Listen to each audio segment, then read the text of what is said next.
एगो आदमी लेके आई बड़ो लोग। अरे कहा कही सरपंच साहब, हम तो पूरा गांव में कहले रही, बाकी केहू अइबे ना करी तब हम का करी। ये वो कृपाल भैया आइल बड़े, लागत हमारा पीछे पीछे लागल रहन तो सरपंच साहब। हां तबे के मना कर देले बाड़न। हां इहो ना इकन तिंकर का काम रहे हो। जौन होखे रहुआ आ गई नु। हां हां हां सरपंच साहब आगू हमनियो के मान जाई। हां अपन लोग फैसला सुनाई, रोबे बताई हमारा साथे ए लोग के ऐसन कोई चाहत रहे हैं ना हो का हो कृपाल भैया ना का कहता रो तू ए बारे में ना चाहत रहे का मास्टर तार का विचार बा।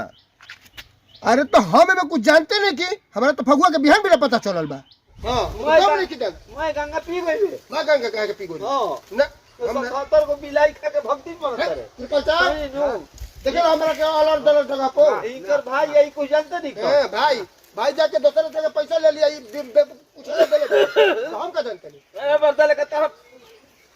झूठ बोलता रे। झूठ काहे के बोले जाई पंचायत में झूठ बोलता रे मास्टर में। मास्टर अच्छा रुक जा लो एक काम करो मम्मी भाई मास्टर कृपाल भैया हां हां बढ़िया ये रही कि जोन गलती कइले बा ओकरे के बोला लिया। हां हां बोलाई सब आ जोन का कही जेकरा पर दोष मढ़ाई दंड उहे देही। बिल्कुल बात तो ठीक है बाबा क्यों कर गलती नहीं हम अच्छा ठीक बा ओकरा के सामने अपना भाई के पक्ष मत ली बात मास्टर नहीं किले हां बोला लो मत बोलाई अपना भाई के बोलाई। ठीक बाबा रहुआ कहते हैं तो बोलाओ तो न तो झूठो के बुझ बिचोर ले बड़ा। अच्छा कोई बात नहीं बोलाई किसान आ किसानवा का चिल्लाइल बड़ो है ना अरुआ बतानी का हो अरे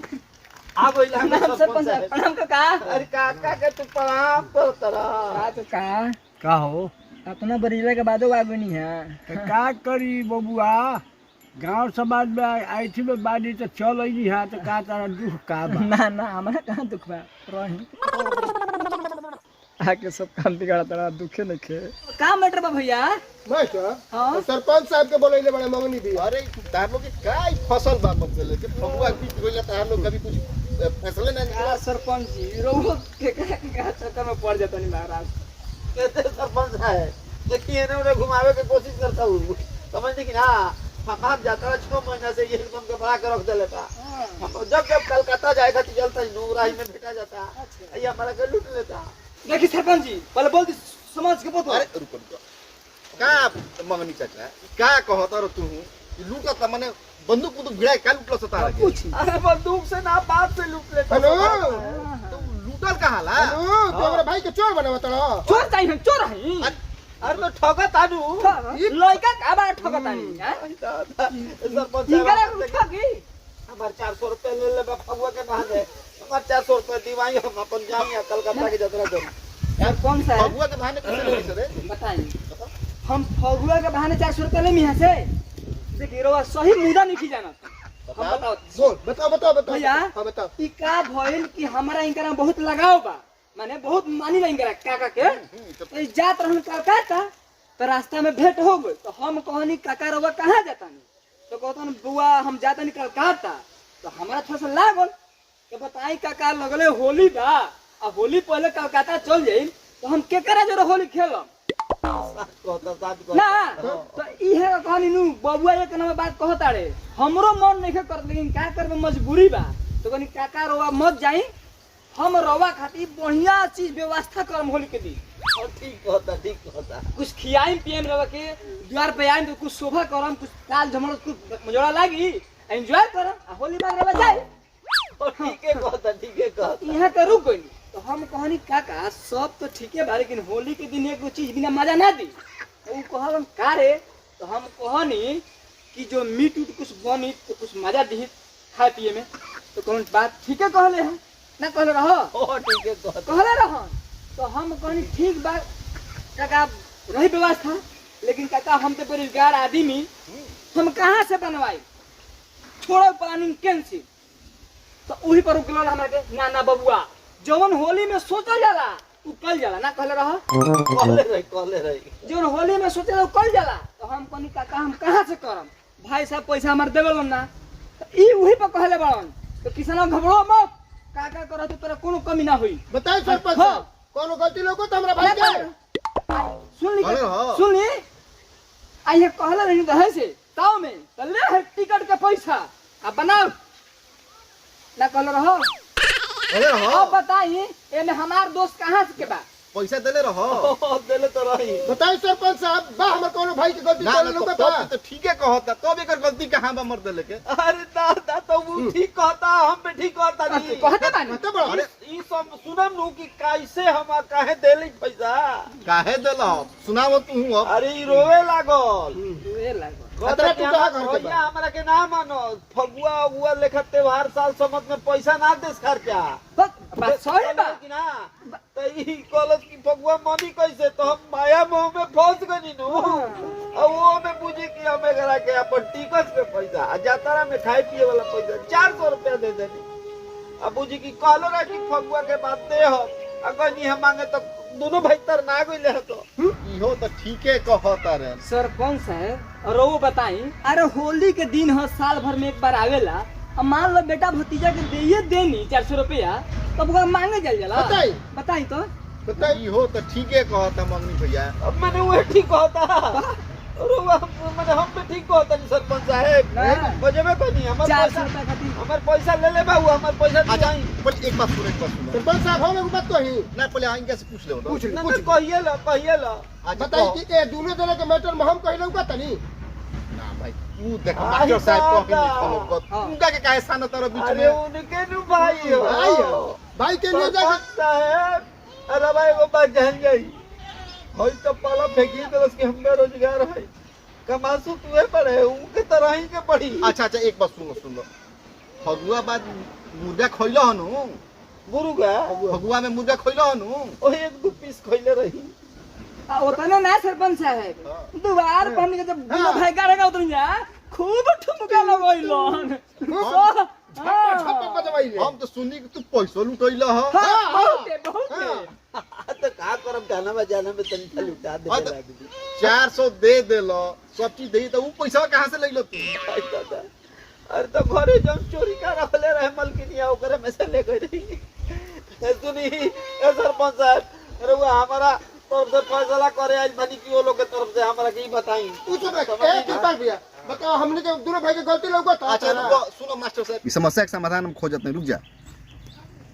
कृपाल भैया हाँ कुछ रहुए अपन विचार रखी ताई कि इनका लोग के समस्या के समाधान कैसे हो एकदम का विचार रखी सरपंच जी वहाँ के जलही बानी आ वहाँ के ललही बानी ऐसा करी सरपंच जी कि ऐसा करी कि दोनों आदमी के इहो बाजा सब हो बाजा दोनों जना मतलब का हाँ हाँ रुक हम कुछ सोचत नहीं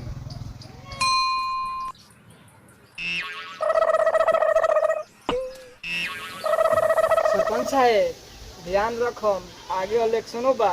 हमनिए के न छटियाइल जा सरपंच साहब हमरो ही बहुते बा सरपंच से ठीक नहीं अरे आप दूर दूर मत चलो क्यों कहवा ना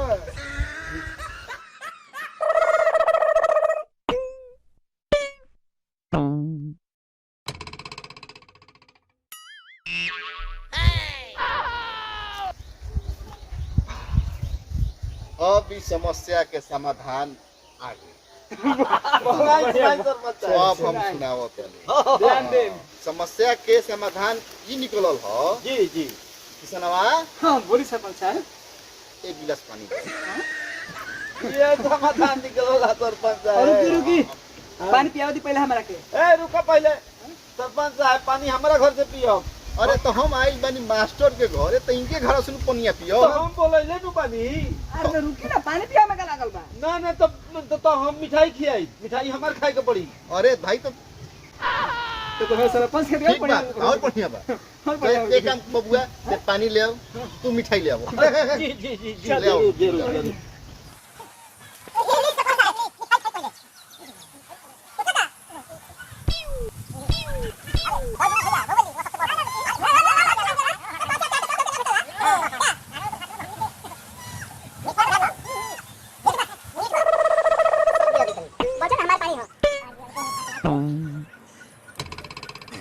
खतना सोच विचार कैला के बाद पानी उनी तनी मिठाई उठाई खैला के बाद जी जी जी जी जी समस्या के समाधान आगे आगे में हाँ चलिए ठीक है देखो मंगनी ठीक बा हाँ इहो लड़का बेरोजगार बा हाँ तू तो जानते बारो जी जी अब गलती जो कह दलस तो भइल तो हम ओकरो से बहुत बेरोजगार है जी जी मास्टर तू जानते बारो इनको हाँ तो पूरा पंचायत जाने ला पंचायत के फेमस मंगनी जी जी जी जब तक दिन में मांगस ना 5 घर 10 घर 20 घर तिनकर काम चले ना जी जी अब इहो बेचारा के कलकत्ता जाए के बाद जब होता तब कुछ ना कुछ काम से बेचारू रुक जाता रहे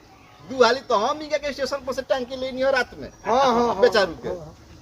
गाँव भर इनकर मदद कर ऐसा बात नहीं हाँ के तो एक हमें कोई बार कहले भाई ते चुप रहो मत जो बोल। प्राप्त है अब देखो तू तो कमाता रहो हाँ हाँ पैसा कुछ कमाते बरो हाँ, हाँ। तो एगो काम करो कुछ तू हूँ सह जा हाँ बैठा हम कहे तेजी मत होकर सुन लो जातना ई ले बा वो बस आधा बा 200 रुपया तू इनका के दे दो नहीं सरपंच है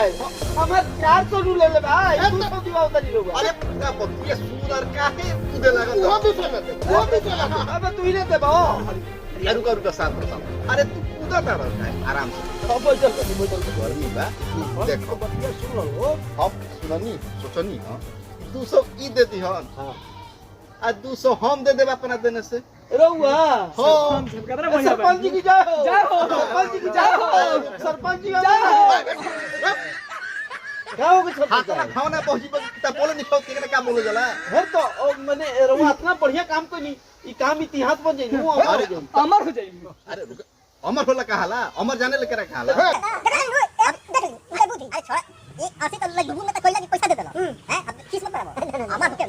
जय हो जिंदाबाद वोट तोहरे के दिया है हमारे नेता तू ही हो सरपंच जी की जय हो सरपंच जी जिंदाबाद सरपंच जी के वोट दिया है वोट हम दे हम आजा हम दे चलो ठीक बा तब एक काम करो 200 रुपया दो मास्टर 200 हम दे देते नहीं के सरपंच जी हो गए ऐसा ले आई दुगो नंबरी भाई धारी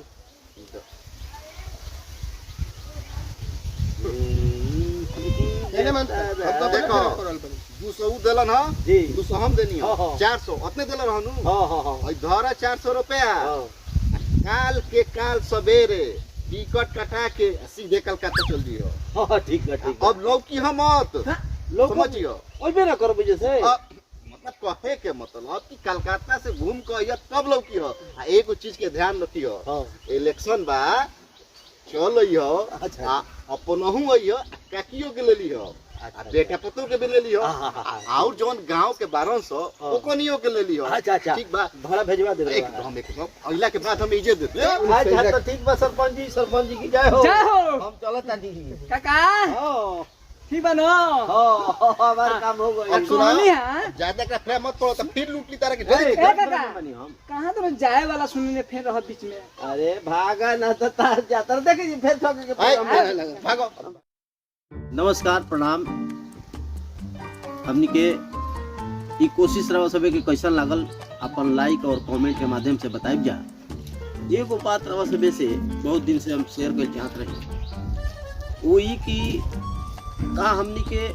मंगनी काका के ई वीडियो और आगे चलाएं जा कि ना चलाएं जा या एह में और नया हमनी के का जोड़ी जा रहा सबे खुल के एकदम बेबाक तरीका से लिखी जा ताकि हमने के अपन ये वीडियो में नयापन ले पाई जा कहे के मतलब ई बा कि हमनी के जन वीडियो शुरू कर देनी जा ए में अगर कोनो प्रकार के कमी त्रुटि अगर नजर आओ तो रउआ एकदम निर्भीक होके ओकरा के बताई हमनी के कि हेजा हई कमी रहे हो सके कि आवे वाला एपिसोड में वो कमी खमी के दूर करके ई सीरीज के या अन्य जो वीडियो बनी ओकरा के और बढ़िया तरीके से रउआ सबके सामने प्रस्तुत कर सकेंगे बिल्कुल देखिए रवा सभी के बीच हमनी के आवे के ही मकसद पड़ल है कि जोन हमनी के वीडियो बनावत है जब मनी ओकरा में रवा सभी के पूरा भरपूर मात्रा में हमनी के प्यार नहीं मिलता जी तो हम ये पूछल चाहते हैं रवा सभी की हमनी के मंगनी जो सीरीज बा करके आगे बढ़ाई जा या कुछ दूसर लाइन जा यस या नो में रवा सभी जवाब दी तब मिलत जा अगला बे नया कहानी नया वीडियो के साथे तब तक खातिर जय हिंद और जय भोजपुरी।